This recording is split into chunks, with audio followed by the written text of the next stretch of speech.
Yeah, so the big thing here is obviously PK Fire and neutrals can be great projectile, covering a lot of space to help Lucas out there. You know, the good thing about being far away from Ganon is, you know, he's not gonna destroy you. But offstage PK Thunder is gonna really shine against Ganon. There he goes. That's a predictable recovery. He's so slow in the air too. Like, it shouldn't be too difficult to hit him. If you can send him the right way after PK Thunder, that's gonna be it. Yeah, I think you hit the nail on the head, where Lucas just, in general, because of how really safe his moves are on you, and how much effective range he can have, despite being cornered right there, Lucas just doesn't have to commit to as much, which is odd to say in comparison to Pikachu, but Kadmium, like, his up smash timings and locations have been so on point. That feels so quick. Yeah, see, if you get that hit of the PK Thunder, you just can't make it back. It's so hard. And like, it's such a low risk thing for Lucas to do too, because he's safely on stage. Low risk and high reward. That's kind of the MO of the PK kids, where they can just put out things and they lead to so much damage, but are also extraordinarily safe. Oh, wow, the Lucas Forder beating out the Ganon there. Ganon there has a really good hitbox too, so that's surprising. Oh my god, it didn't down her. Just stomp on a small child. That's okay. Lucas used to it.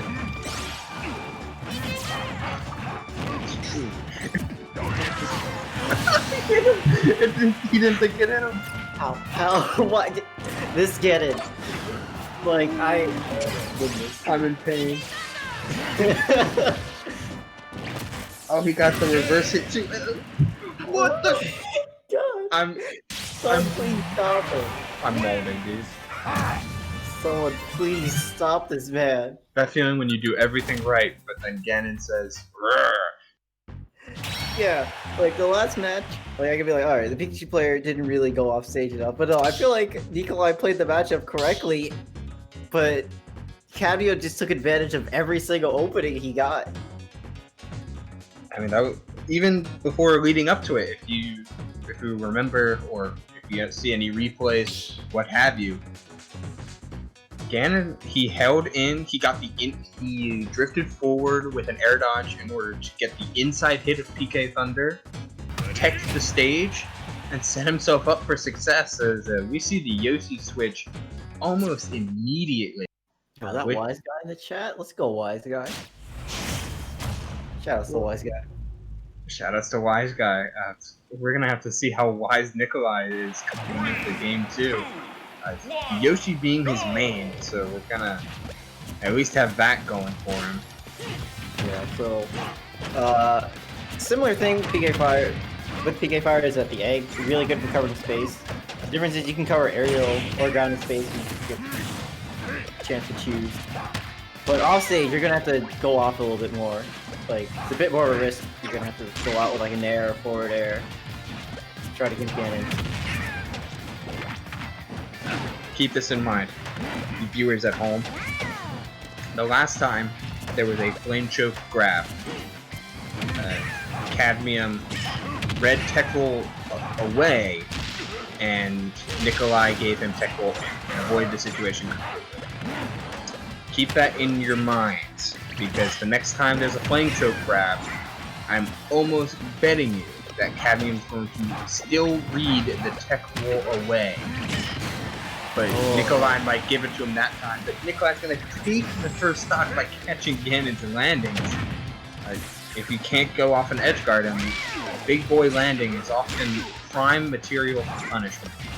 Yeah, it seems like the eggs are doing a really good job of just keeping Ganon out. The fact that you can choose to cover high or low with them is aiding Yoshi a lot. Like, if he goes high, he can use it to approach. If he goes grounded, if he throws him low, he can stuff out a grounded approach from Ganon. Parries are really clutch. There's a huge Ganon there. Tree trunks for legs.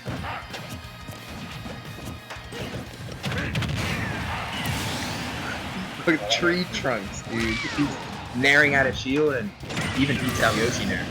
Oh, the forward air spike! Yeah, Genin doesn't. Genin didn't skip leg day. He doesn't skip any day. All parts of his body are really strong. The meaning of the Triforce of Power, I guess. He's real strong. Yoshi's airspeed, that's a weave away from some of these up smashes that Kadmium got a lot of mileage out of. Oh, there could have been a kill there, either with the F smash or after the tech going in with the forward air, or maybe an air.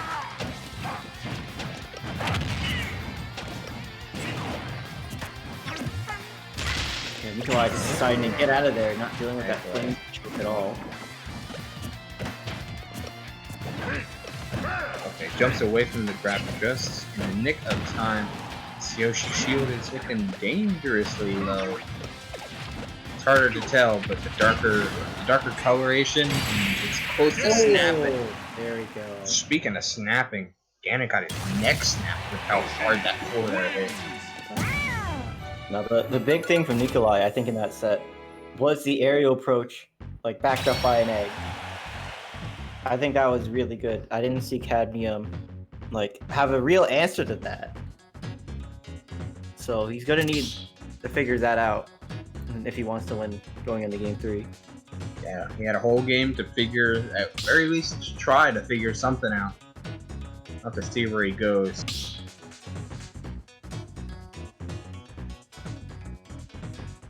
Oh, because, I mean, on paper, and I keep bringing this up, on paper, Ganon should have no answer to Pikachu back air. But yet, here we are. This is a weird timeline.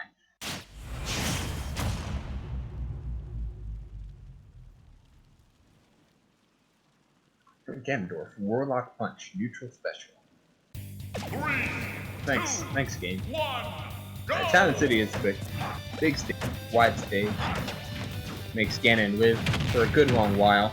Yeah, I think at least in this formation, maybe the missile platform might help with those aerial approaches. Because the egg would bounce on it.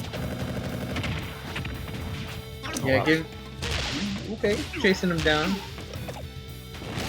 It looks like Kadmium has not been able to get any sort of anything started. Yeah, not against Yoshi. Oh wait. Oh, get up attack this time. The first time we've seen a get up attack in all of those, and that's pretty big. Because like earlier we saw him do like roll in, right? Most of the across the 2 games we've seen Kadmium, every tech option has been roll in or out. In terms of Nikolai specifically, it has been roll out and then roll in. Ooh, that egg is so dark. Oh my goodness. That's a burnt egg. You never have one. I don't know if you can burn an egg while the eggshell is still on it. Well, you can and try.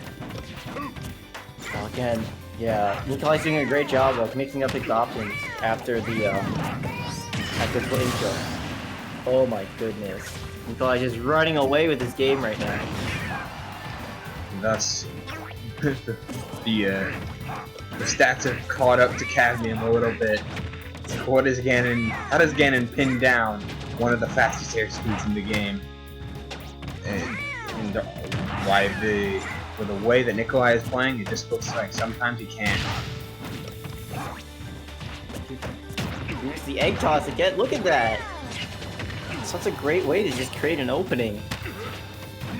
The little bounce that the egg does, like just making it be there longer, it's caught by the sneaky fingers. And there, gets him out of that situation. Oh, no punish on the down smash. Is he dead? Oh no, the egg saved. Yeah, because he would have been in lag from the air dodge. The egg might have saved him there, but it may not matter. Kadmium is at 111 or 112.